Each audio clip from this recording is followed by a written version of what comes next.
All right, good morning. Welcome to Web Wars. That conversation previously was very interesting. Father figures, and we just Mkamburi. How are you doing? I'm Gucci. Kuitwa beba qualify kwa Dadio. Dadio, no. It's being a father was a very interesting conversation. But now we're about to get to what interesting conversations people are having on the internet, and we're just gonna go straight to it. But my guests are here with me. In case you don't know them, they've been here for this is the third episode. Siox. Yes. How are you? Good. You good? Yes. Mkamburi? I said I'm Gucci.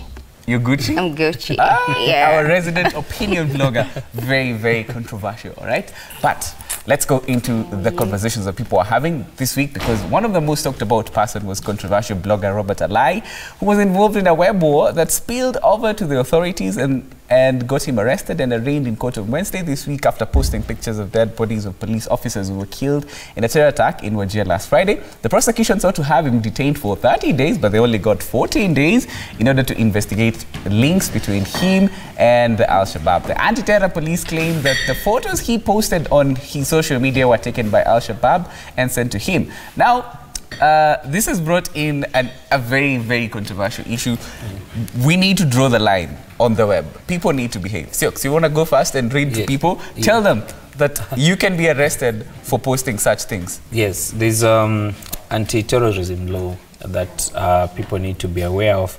And in the morning, I was just going through an article online, and Alai could become the first Kenyan to be charged under that controversial law. I'm saying controversial because it's not yet been cleared, and there's still not, that line drawn. Yeah. And if I can read word for word, is Section 27 of the Prevention of Terrorism Act 2012 provides that a person who publishes, distributes, or otherwise avails information intending to directly or indirectly incite another person or a group to carry out a terrorism act commits an offense and is liable on conviction to imprisonment for a term not exceeding 30 years. I also looked at some tweets by this guy called Gadara, and Gadara is saying it's still yet not clear regarding this, but then there are also different opinion online. Some people are saying Alai has been reckless. He's just been doing all these things here and there. And I keep saying, before you tweet something or publish something, you need to think twice. Where can this thing, what are the consequences of such things? And I imagine if people they see such images, they are like, oh, there's a big crisis somewhere. It's spreading terror. Exactly. Well, after the terror itself has happened. Because people are like, you know what, we're in a big problem and all that. People have been killed and all that. Yeah. Mkamburi, where do we draw the line? People should not be reckless on social media. You're going to be in court. What I'm going to say is just don't try this at home. If Robert Alai did this, I'm sure he probably premeditated that something of this sort could have happened to him. And probably he already put up mitigation measures. Like, he has money, he probably has connections somewhere else. But then if you're just going to be reposting photos because you're trying to look for conversation to have after church, like, pictures on WhatsApp, it might just land you into hot soup, and probably you do not have the connections, you do not have the networks, same as Robert Alai. So don't try this at home. Ukiona hizo picture, don't forward, don't participate, don't just, walk around doing blank shares. You can even mute the person. Because don't have those photos, don't spread those photos, because you could land yourself in big trouble. You can see there, 30 years, the Prevention of Terrorism Act of 2012, all right? But, that case is in court, and we're going to be following up and see how it's going to go. He's been detained for 14 more days. Yeah, we'll see how if he gets back on Twitter, if he still has the same confidence to tweet. But guys, his account has been tweeting though. Govern yourself. Oh yeah, because he has a blog. Yes. All right, let's go to another one. What was probably supposed to be a by the way type of discovery turned into a web moment this week when a Twitter user, Odeo Sirari, tweeted a picture of Kenya's new 1,000 bob note alongside a Tanzanian 1,000 bob note with the words banki and Benki circled. There it is on your screen. So the tweet tagged Central Bank's head of communications and former business anchor Wallace Katai, claiming that the Kenyan version of the translation of the word bank to banki was wrong compared to Tanzania's Benki. Now the tweet sparked a debate on Twitter and a response from Wallace who noted pun intended, that Kenya has been using the banki translation since 1966 when the CBK was licensed to print local currency. So, guys, is it banki? Is it benki? Should we be using Tanzania as a standard of Kiswahili? That is a tweet by Kofek, who were claiming that Google Translate was translating bank as benki. And what Wallace had to say about that, Google Translate should never be the standard of quality of Kiswahili. So what do you guys think? Kamburi, banki, benki, should we even be arguing about this? Hapa tuko Kenya bana. So we are allowed kutohoa. We are allowed to say banki, benki, kwenye banki kule. You know, it's I don't think it's an issue because it does not stop that 1,000 bob from being 1,000 bob note. So banki, benki, potato, tomato, tomato. Siox? Like she's saying, it's utohozi. Yeah. You know, utohozi is when you domesticate a word, like for you guys, which like you can use it. And Ken Walibora, this guy, he wrote Sikunja, one of the best set books ever. Yes. It's like, there's no difference, banki, benki. And me, you know what, me as long as I have the money, and the money is money, the money is able to do that. So but it's all for fun. The entitlement though, because Kofek and Odeo, who is also an editor in one of the media houses, said that they should reprint all the notes. No one has time for that. You know, do we even have the money in the first place? Wow, we don't have money to print money. Yeah. All right, so that was one of the web moments, and they got shut down real quick as soon as it started. Right, let's go on, because Gor Mahia and Harambee Stars defender Josh Onyango has been an internet sensation for the second week in a row after the web marveled and discussed his age last week. There he is, by the way. He showed up for the national team's training early in the week with a fresh white beard. Now, these pictures from FKF have been doing rounds across social media for all the right reasons, and because now Webizans want him to shine at AFCON, like his beard. Look at that. Those pictures. Mkamburi, what do you think? I love it. She's about to say Zaddy. We just had an hour-long conversation about fatherhood. I'm not about to say what Siox is saying, but I love it. Like he took the joke, he took the criticism, and he ran with it. And now this guy is a brand, and I'm thinking he's the one we are going to be watching. Like at least now we know his name, and people who don't even know, because I've seen other countries also sharing the same thing, talking about him, and just he's becoming a phenomenon. He's becoming an internet sensation. Love it. Now know there's AFCON, which starts in a couple of hours. It's starting tonight. Today, yeah? Yes. So it's we're going to be cheering our national team.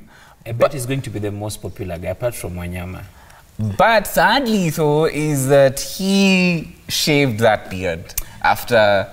I think it was awkward. Yes, he did. He actually did, because on Wednesday evening, Ambassador Amina Mohammed tweeted a picture of the entire team, and his beard was not there. We were so disappointed. We were like, we were watching that for you. We needed that beard to scare off Sadio Mane. He's about to become a bad man, you know. How do you feel about that? Star Watch. Yeah? Star Watch. Because the because that beard is not there anymore. He looked like Idris Elba. What is it with Kenyan women and beards? And there's just something. No, there's something. There's just something. Yeah, there's something that makes you get that zaddy title compared to babe. I'm a Kimani. As the people who don't have connection, we'll just be fine. Yeah, we're fine. Anyway, Josh, Onyango, and the entire team, all the best as AFCON starts tonight. We have been drawn against some of the toughest teams, Tanzania, Senegal, and Algeria. We hope we make it tonight. It's going to be, I haven't checked the schedule, but we're not playing tonight. But AFCON is starting tonight. On Sunday, yes. Our game is on Sunday. And we're going to be watching out for that. So AFCON starts tonight. Watch for Josh and the rest of the team. Congratulations for the team to make it to AFCON, and all the best. All right, now let's move on to another story, because in Eldoret, police were holding a man who masqueraded as a woman and sneaked into Moi Teaching and Referral Hospital as an intern with a fake identity. She's there is her picture. Now, this story has shocked the web, and it is not clear what Hilary Kiprotich, which is said to be his real name, was intending to achieve by masquerading as a female nursing intern at a hospital. What did you guys make of this? Because somebody said that he has, that he has been identifying as a woman for the longest time. What did you make of this? Because was it okay? Masquerading as an internet hospital, that's crime. But then there's also the other issue that he identifies as a woman. Probably he's a man, but ideally he's like a Bruce and that other thing that Bruce changed to. I don't. What's the name? That Bruce Jenner. Caitlyn Jenner, exactly. Yes. So probably he could be suffering the same thing. Like he wants to be identified as Irene. But then guys, he's also an athlete like Bruce, by the way. Yes. Oh yeah, so probably that could be the issue at hand. But because it's not so popular in this country, and of course around, it's a very infamous thing to do. That's why people will be like, but you're a man, you're not. And then in his mind is like, no, but I'm Irene, and there's nothing going to stop me. So it creates a whole vibe around some loopholes, because if this person was like, if they were able to do all that internship during all that period, probably someone ever like checked, you know, background checks and all that. And you imagine if it was let this thing like just to go on, it would have been the consequences. But then we're still waiting for more stories around it. Yeah. Well, I think it's very scary that you'd have someone who's a man masquerading as a woman and getting into, you know, interact with patients in a hospital. You never know. It's very sinister, and it shouldn't happen. That's a crime. But also, I think he also probably needs to be helped. Maybe going through issues, you know, gender identity and all that, which is something of concern. Anyway, we're following up the story, and we will let you guys know how it goes. But it's on social media. People made fun, made memes out of it, but maybe there's a bigger issue behind it. Right, now this is a moment where we get to share the most interesting videos. The videos that made her happy. And as we say, ladies go first. Kamburi Chigogo. Your video is very interesting. My video is funny. Like that video, I don't think it will ever grow old. Okay, let's watch it. This is Kamburi's favorite video. Option A is to stay with your wife for the rest of your life. Option B. B. I choose B. You have two options. Option A is to stay with your wife for the rest of your life. Option B. B. I choose B. You have two options. Who is this man? I know, but that video is hella funny. Like I don't know. But I relate. Sometimes marriages are that bad. Whatever option B is, I just want that option. I don't care for the link. I just want. It could have been hanging. You don't know what it is. He'll go for that. That was really good. That was really good. All right, Siox. About the video? Yeah, okay. Video, so, you want to make a meme out of it? The video is from Moas. So Moas left his window open, and then a dove came in, and he couldn't sleep. Moas is from Twitter. For those who don't know, Moas is he goes at Shafiwaru. Yes, Shafiwaru. Yes, on Twitter. Yes. So the whole night he was tweeting about like he couldn't chase this bird out, and he ended up like he even tweeted KWS. He's like, you guys. Okay, let's watch the video first. Here. This is a moment when.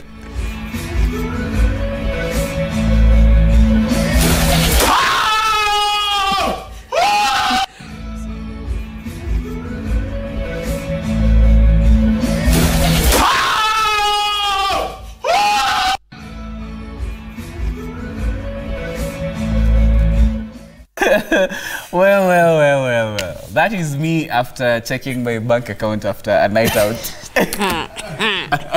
You go on a night out and then you check your bank account. See, you've already started making memes out of it. Yes, like so many. When you look at your balance after a night out. Yes. Your reaction, yes. Well, that was a very, very great moment. I hope did he chase out the bird? Yeah, finally. So he was actually saying he'll go sleep downstairs. Then he was like, imagine paying your rent and you can't sleep in your bedroom because there's a bird. But there are people who fear like birds, everyone has their own weakness. Yeah. Okay. All right. This is my video. This is my favorite video from the week. Ukiwa pale church, alafu usikie ding ding, M-Pesa message you have received.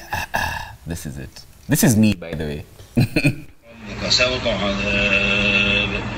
إن ربك لبالمرصاد فأما الإنسان إذا ما ابتلاه ربه فعليه ربك سوط عذاب إن ربك لبالمرصاد فأما الإنسان Everything is okay, you know.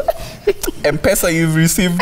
Yes. I serve a living God. Yes. M-Pesa is a healing power. It's those, you know, Those healing text messages. pesa. Yes. Yeah. All right, thank you guys. That was our favorite moments from the week, what people have been talking about.